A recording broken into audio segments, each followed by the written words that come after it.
आज मूड हो रहा है भाई। आज मैंने पढ़ाई की है 5 घंटे, आज मैंने पढ़ाई की है 6 घंटे, आज मैंने पढ़ाई की है 10 घंटे। जैसे ही पढ़ के उठे सब कुछ भूल गए। याद आया ऐसा हो रखा है तुम्हारे साथ, मेरे साथ भी हो रखा है। आओ तुम्हें एक स्टोरी सुनाता हूँ। मैं क्लास 11th और 12th में था। 11th के प्री बोर्ड में मुझे बहुत कम नंबर आए थे। मुझे बहुत एंग्शियस और स्ट्रेस्ड आउट फील हो रहा था। मुझे ऐसा लग रहा था कि यार मैं कहीं 11th में फेल ना हो जाऊँ। तो मैंने बहुत पढ़ना शुरू किया। मैं 5 घंटे पढ़ता था, 6 घंटे पढ़ता था, 10-10 घंटे पढ़ता था कभी कभी, जस्ट बिकॉज ऑफ फियर कि कहीं मैं फेल ना हो जाऊं। बट जैसे ही मैं वो कॉपी बंद करता था कि हाँ चलो आज की पढ़ाई मेरी हो गई, 5 मिनट के अंदर अंदर सब कुछ भूल जाता था और मुझे बहुत दिमाग खराब होता था कि मेरे साथ चल क्या रहा है। फिर मुझे एक ऐसी चीज पता चली जिसको सुन के मेरे दिमाग उड़ गया। आज मैं तुमको वही चीजें बताने वाला हूँ। सबसे पहले तो पढ़ाई करने का तरीका। हम इस तरीके से पढ़ाई करते हैं जिससे हमारे ब्रेन को सख्त नफरत है और वो लिटरली ओवर टाइम काम करने लगता है, जो बिल्कुल होना नहीं चाहिए। तुमने पूरे साल कुछ नहीं पढ़ा और एग्जाम की 1-2 दिन पहले तुमने बुक खोली और तुम ही एक्सपेक्ट कर रहे हो कि तुम्हारा दिमाग वो पूरी की पूरी बुक चाट जाएगा एग्जाम के 1 दिन में। तो भाई ऐसा नहीं होने वाला, और अगर होगा भी तो वो बहुत मेमोरी शॉर्ट टर्म होगी, तुम्हें आगे आगे कुछ याद नहीं होगा। बहुत लोगों के साथ ऐसा होता है। अब तुम लोग बोल रहे हो कि नहीं भाई हम तो एग्जाम के 1 दिन पहले पढ़ते हैं और सब याद होता है और हम पास भी हो जाते हैं। तो भाई वो जो मेमोरी होती है वो बहुत शॉर्ट टर्म की मेमोरी होती है और तुम्हें उससे कुछ बेनिफिट नहीं मिलेगा। क्यों? क्योंकि जैसे ही एग्जाम खत्म होगा तुम इस चीज को एक्चुअली भूल जाओगे। तो फर्क क्या पड़ता है, तुमने पढ़ा नहीं पढ़ा एक बात हो गई। अगर तुम्हें सिर्फ एग्जाम क्रैक करने के लिए पढ़ना है तो ठीक है, बट जो लंबे लंबे एग्जाम्स होते हैं जिनका सिलेबस बहुत बड़ा होता है, जो स्कूल एग्जाम्स की तरह नहीं होते, जो एग्जाम्स कॉम्पिटिटिव होते हैं, उन सब में ये चीजें काम बिल्कुल नहीं आएंगी भाई। तो पढ़ने का सही तरीका क्या है? इस चीज को साइंस में एक्टिव रिकॉल बोला गया है और ये बहुत सारे लोगों ने ट्राई और टेस्ट किया है और ये एक्चुअली काम करता है। जब तुम एक बुक खोलते हो और तुम बहुत सारी चीजें पढ़ते हो तो तुम उसको अच्छे से पढ़ लो और उसके बाद बुक को बंद कर दो और एक सेपरेट बुक में जो तुम्हें याद है उस टॉपिक के बारे में वो सब लिख लो। जितना तुमने पढ़ा है, तुम्हें जितना उसमें से याद है वो एक नोटबुक में लिख लो और फिर वो नोटबुक खोलो जिसमें से तुमने वो चीज पढ़ी है। अब वो नोटबुक से कंपेयर करो, तुमने कितने पॉइंट्स लिखे, तुम्हें कितने पॉइंट्स परफेक्टली याद थे और तुमने कितने सारे पॉइंट्स कंप्लीटली मिस कर दिए या तुम बहुत ऑफ चले गए थे। इससे तुम्हारे ब्रेन को ये पता चलेगा कि तुम्हारे कौन से कंसेप्ट स्ट्रॉन्ग है और कौन से कंसेप्ट वीक है, और जो वीक कंसेप्ट है उन पे तुम ध्यान दे सकते हो और स्ट्रॉन्ग कंसेप्ट को अच्छे से रिवाइज कर सकते हो। इसी से पॉइंट नंबर 2 पैदा होता है, रिविजन।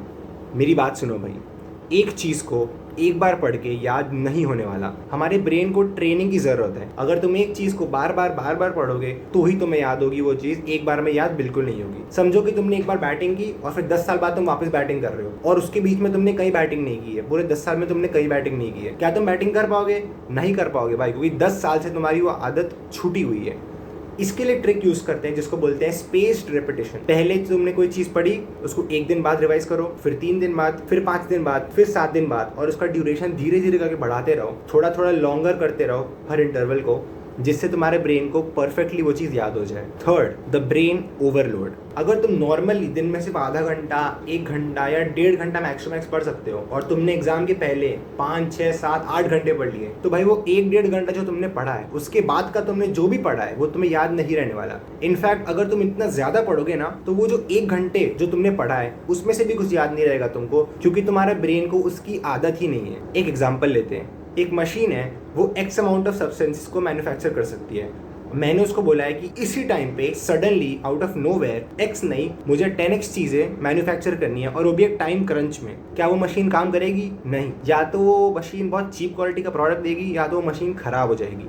नॉर्मली लोगों में ऐसा ही होता है, या तो वो गलत लिखाते हैं, अनसंड लिखाते हैं, या तो वो लिख ही नहीं पाते कुछ एग्जाम में। इन्फॉर्मेशन को अपने अंदर ठूसने का मतलब ये नहीं है कि भाई तुम्हें सब कुछ आता है। उसका मतलब कि तुमने वो बहुत शॉर्ट टाइम के लिए रिटेन किया है और तुम बस जाके पेपर में, और ये जो पेपर में उल्टी करने वाला कंसेप्ट है ना भाई, ये तुम्हें कहीं ले नहीं जाएगा। रिटेंशन और मेमोरी ऐसे ठूसने से नहीं बनती है, वो एक लॉन्ग प्रोसीजर है। आराम से धीरे धीरे शॉर्ट इंटरवल्स में पढ़ो और अपनी मेमोरी और रिटेंशन को बढ़ाओ, and that is the way to study. Fourth, ये एक पर्सनल पॉइंट है, बहुत लोग ये यूज नहीं करते हैं और बहुत सारे स्टडीज में ये दिया हुआ है कि इतना इफेक्टिव नहीं है, बट मैं पर्सनली इसे बहुत लॉन्ग टाइम से यूज कर रहा हूँ, मेरे को बेनिफिट्स मिल रहे हैं। तुमने सुना होगा उसका नाम है the Pomodoro technique. Pomodoro technique एक रिसर्च पे बेस्ड है। वो रिसर्च ये बोलता है कि जो अटेंशन स्पैन होता है किसी ह्यूमन का, वो 45 से 50 मिनट्स तक का ही होता है मैक्स। तो 50 मिनट्स पढ़ो, उसके बाद 10 मिनट्स का ब्रेक लो to reset your brain, to rewire your brain. उसके बाद वापस 50 मिनट्स पढ़ो और 10 मिनट्स का रीसेट, फिर 50 मिनट्स, फिर 10 मिनट्स का reset. But the problem is सबका ब्रेन अलग अलग काम करता है, सबका ब्रेन अलग अलग होता है। बहुत सारे लोग आउटलायर्स होते हैं, वो 6 से 8 घंटे पढ़ सकते हैं। थोड़े लोग 10 मिनट भी कॉन्स्टेंटली नहीं पढ़ सकते।